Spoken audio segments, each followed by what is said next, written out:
इस बार गेम सिर्फ जीतने का नहीं था, बल्कि अपने ही पार्टनर को खोने का डर हर किसी की आंखों में साफ दिख रहा था। पार्ट 12 में हम देखते हैं कि गार्ड डॉक्टर को चालाकी से बातों में फंसाकर खत्म करना चाहता था, लेकिन तभी अचानक फ्रंटमैन वहां पहुंच जाता है और बिना देर किए गार्ड और डॉक्टर दोनों को मार देता है। इसी दौरान फ्रंटमैन को नंबर 28 की बॉडी मिलती है और यहीं से उसे शक हो जाता है कि कोई बाहरी इंसान इस फैसिलिटी में घुस चुका है। उधर वही ऑफिसर चुपके से फ्रंटमैन के रूम में पहुंच जाता है और छानबीन करते करते एक ऐसे कमरे तक पहुंचता है जहां सभी प्लेयर्स की डिटेल्स मौजूद थी। जैसे ही वो रिकॉर्ड्स चेक करता है, उसके होश उड़ जाते हैं क्योंकि विनर्स की लिस्ट में उसके अपने भाई का नाम भी होता है, यानी उसका भाई भी कभी इस खतरनाक गेम का विनर रह चुका था। अब कहानी और खतरनाक मोड़ लेती है जब सभी बचे हुए प्लेयर्स को फोर्थ गेम के लिए बुलाया जाता है। यहाँ उन्हें अपना अपना पार्टनर चुनने को कहा जाता है, लेकिन उन्हें क्या पता था कि यही पार्टनर आगे चलकर उनकी सबसे बड़ी मजबूरी बनने वाला है। साय बायोक की फीमेल फ्रेंड बार बार कोशिश करती है, लेकिन कोई भी उसे पार्टनर बनाने को तैयार नहीं होता। आखिरकार सभी प्लेयर्स को 10-10 गोलियां दी जाती हैं और गेम का असली नियम बताया जाता है। एक प्लेयर को अपने पार्टनर से सारी गोलियां जीतनी होंगी,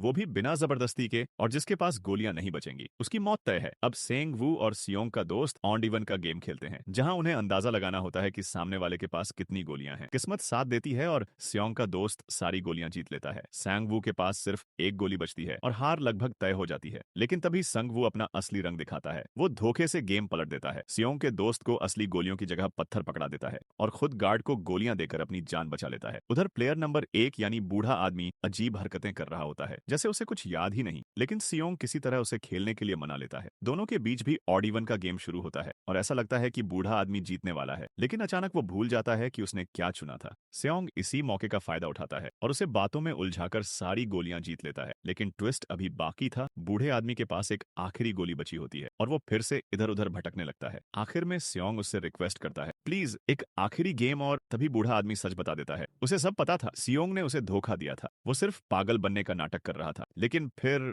जो होता है वो दिल तोड़ देता है। बूढ़ा आदमी मुस्कुराते हुए सारी गोलियां सियोंग को दे देता है और खुद अपनी हार स्वीकार कर लेता है। इस खेल में मौत से बचना आसान था, लेकिन खुद से बच पाना नामुमकिन। यहाँ गोलियां खत्म नहीं हुई थी, इंसानियत खत्म हो गई थी।